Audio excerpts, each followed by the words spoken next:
we have this news coming from the developers. You know, we don't really have to go through all the interview because it's a little bit extensive. But something that I wanted to touch about this game was gonna be originally a Switch 1 game, but the thing is that they had this really ambitious idea of making this kind of open world free roam Mario Kart that it was so demanding for the Switch 1 that they were just like, no, we'll try to keep this idea and just instead make it for Switch 2, you know? And that was around back in 2020. And according to the interview, the game started development around 2017. They also explained why they didn't name this title Mario Kart 9, and also that also confirms that Mario Kart Tour is not Mario Kart 9, by the way. Even though everybody, well, some of the people thought that Nintendo actually saw that game as the 9th entry. We were thinking about what to do for the next Mario Kart game even during the development of Mario Kart 8 Deluxe, and we began prototyping in March of 2017. There you go. Like literally as soon as the Switch 1 release, they started development. It was at the end of that year when we officially started work on it as a project. I felt that in Mario Kart 8 Deluxe we were able to perfect the formula that we've been following in the series up to that point, where players race on individual courses. That's why this time we wanted the gameplay to involve players driving around a large world, and we began creating a world map like this. Yeah, which is pretty much the huge ass map, you know? Looking at this, it's easy to understand how the world is connected, and on closer inspection you can see the level of detail that's gone into. Yeah, so the idea of the world was very ambitious for Switch 1. So I can really see why they were like, no, we're just moving development. But to be honest, well, obviously being ambitious doesn't equal good. Of course, we still have yet to see if this whole free roam open world thing has been implemented like properly, you know, and it actually makes sense, you know. We still have yet to see that, and it's one of the reasons why they didn't call this game Mario Kart 9. They didn't mention it here. I'd like to ask you about the title first. Was it always the plan to call it Mario Kart World rather than Mario Kart 9? And Yabuki says, if the idea had been to add more courses, then I think we would have called it Mario Kart 9. But that wasn't our approach this time. We wanted to take this series to the next level, so we decided to drop the numbering this time ago with a completely new title, Mario Kart World. So we've already added Mario Kart World to the concept art to the early stages of development. There it is, the concept art. And they also mention like why this game looks so distinct, and you know, the different approach of art style, and it's something that I really love. On the other hand, the direction of the visual design changed drastically for Mario Kart 8 based on the concept of vehicles transforming to be like hovercraft. We opted for a futuristic and sophisticated design, whereas in this game, since you're driving through all kinds of locations in the world, we wanted to convey the feeling of adventure. We also wanted to create a lively, bustling atmosphere even in a vast world, and we were talking about how we wanted to recapture that feeling from Super Mario Kart, the first title in the series. During those discussions, someone on the team mentioned the key phrase, playfulness. And I love this type of chat. I just love it. I love it. Like approaching the roots, you know, like looking back. And it's something that I'm just so happy with the new game, you know, that it looks, the things just looks, they look amazing, you know, and I love it so much. And when you compare like the designs in here from like the 3D models, it's just like one-to-one almost, you know. Indeed, Super Mario Kart gave the impression of drivers being crammed into a narrow course. Looking at it from that perspective, this game does have rounded edges to its visual design, like in the original game exactly. I mean, they even make the comparison here, you know. Mario Kart 8 with this sleek, futuristic aerodynamic with edge tuned for the road. And then playful handcrafted touches, slightly curved frame all terrain. I love this so much. And to be honest, Mario games, especially from the time when Vanilla Mario Kart 8 came out, most of Mario games look pretty much the same, Chad. And I am not kidding. So this is pretty much such a welcome approach, Like I really am grateful for the new look that they have. Even when you compare the two, some people still don't see it. Some don't see this, and I'm just like what the dude? Like, people still say that Mario Kart 8 looks better than World. I'm just like, dude, what the? I personally really like the graphics upgrade. The old models aren't bad, but we have needed an update. Yeah, don't get me wrong. No. Yeah, the old models are good, from what they are. It's just that I don't know. That I always had this vibe that they look pretty bare bones, and like I just said, most of Mario games around this time look pretty much the same. The sound was also created based on the theme of playfulness. We revised the audio system of the in-game space so that sound effects convey the vast world while maintaining the lively, bustling atmosphere that Mario Kart is known for. The background music features a harmonica with a powerful tone that aligns with the idea of playfulness. It's featured in various tracks, including the main theme. Yeah, this is definitely less jazzy than how Mario Kart 8 was, Yeah, they also mentioned here about why they moved development. I'm sure you've already been making huge efforts just to create 12-player races, but suddenly being told you had to double that. If it were me, I would be at lost. But I was happy in terms of the visual design because it would give off more of a lively, bustling feeling. I felt like the 12 players we had previously was a lot, but as Yabuki-san said, once players spread out, the course starts to look sparse, and the visuals give off sort of a lonely feel.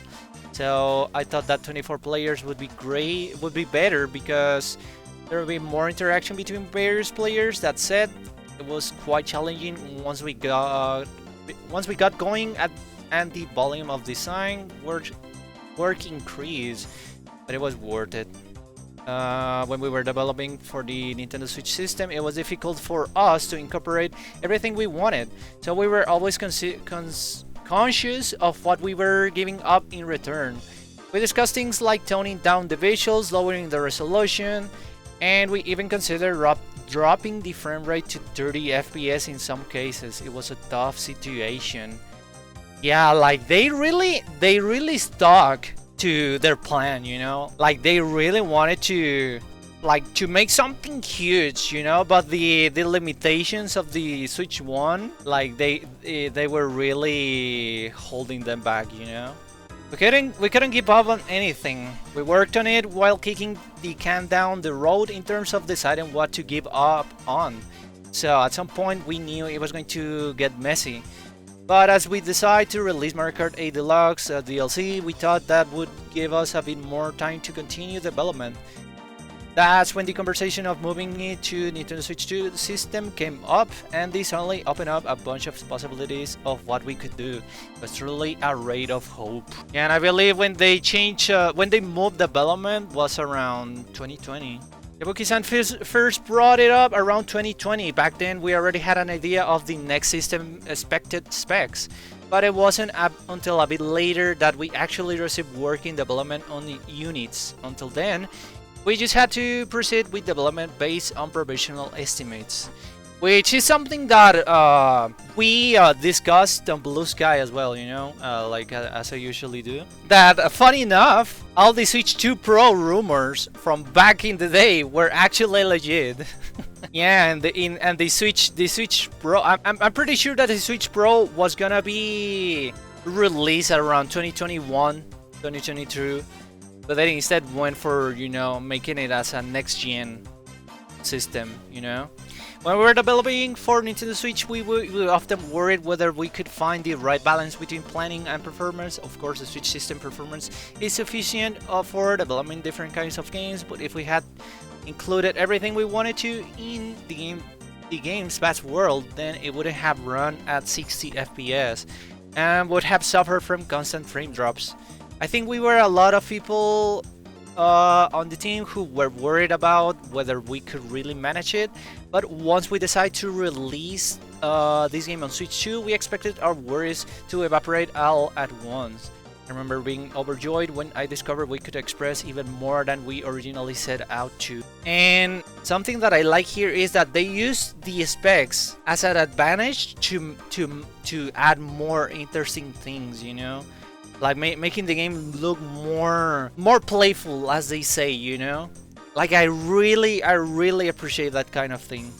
And they even mentioned here, of course, the graphics needed to be more detailed, but I like Sato-san. I also felt like it was outweighed by the sense of relief from the beginning. The designers were saying they wanted to make the art richer, so I thought we could achieve that now. For example, team members who were creating the terrain in the scenario were really happy because they could now place more trees, which were the key to giving the world a more natural look. More trees. Funny. Oh yeah, this game looks... This game legit looks so pretty, Chad. Like, I cannot help it, but this is a preliminary concept art. They really wanted to give such a dynamic feeling, you know, and even the weather changes. Something that we never had in Mario Kart before, you know, like you just get the track, the way the track was, it was just like that, you know. Look at this. I mean, just look at the gals here. I don't think they gave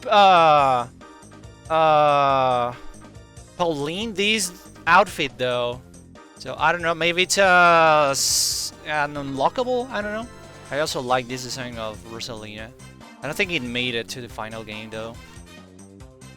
The foods, and yeah, they also explain why they added the cow. Okay, not all characters have outfits that change by eating food, but some have variety that you can pick up while driving around and eating, so we hope let's try out different characters. Now that you mention it, some of the new characters in this game seem like unlikely picks. I was surprised to see Cow as one of the player characters. Yabuki, that's right, in previous games in the series, Cow was part of the scenario or an obstacle on one of the courses, but when we were working on an early version of a course in this game set on a ranch that players can drive through, this sketch came up. There's no doubt they were looking at the memes, chat. They were looking at the memes because everybody was like, yeah, just make the cow playable, you know? They knew. I thought Cow was just on the back of the truck, but she's actually driving it. Each Mario Kart game features new characters to race with, but since we added so many to the previous game, we wondered we could go from there, and then one of the designers came up with that silly sketch of Cow cruising along, and I thought to myself, this is it. So that's when we realized the curse surroundings actually contain a lot of untapped resources. Character designer quickly put together a prototype of Cow that could race, and surprisingly, it didn't feel out of place at all. So we thought maybe we could include other obstacle characters, and decided to add Cheep and Pokey as racers, not to mention all the other ones. We call this type of characters NPC drivers. In other words, non-player character drivers.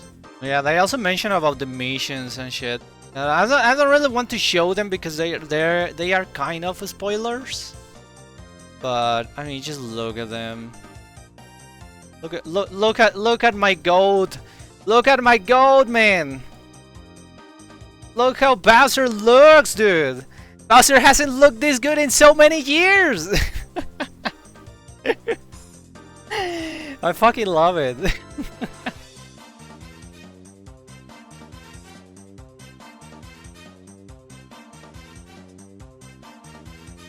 It's just amazing, chat. I am so excited for this game.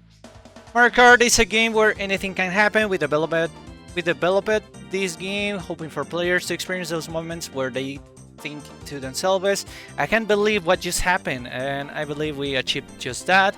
Even if it's been a while since you last played a Mario Kart game, I hope you'll be motivated to come back to the series and re-experience such moments. I'm sure some of you reading this right now have played Mario Kart 8. It's been over 10 years since that game was originally released. We'd like to thank everyone who's played it on or Mario Kart 8 Deluxe. We believe that Mario Kart World marks down of a new generation for this series, so we hope you'll give it a try. I hope they do more interviews like this, you know, like seeing how they came up with stuff, you know, because Nintendo is not the type of company that for whatever reason likes to do this, you know, but I hope they do from now on, you know.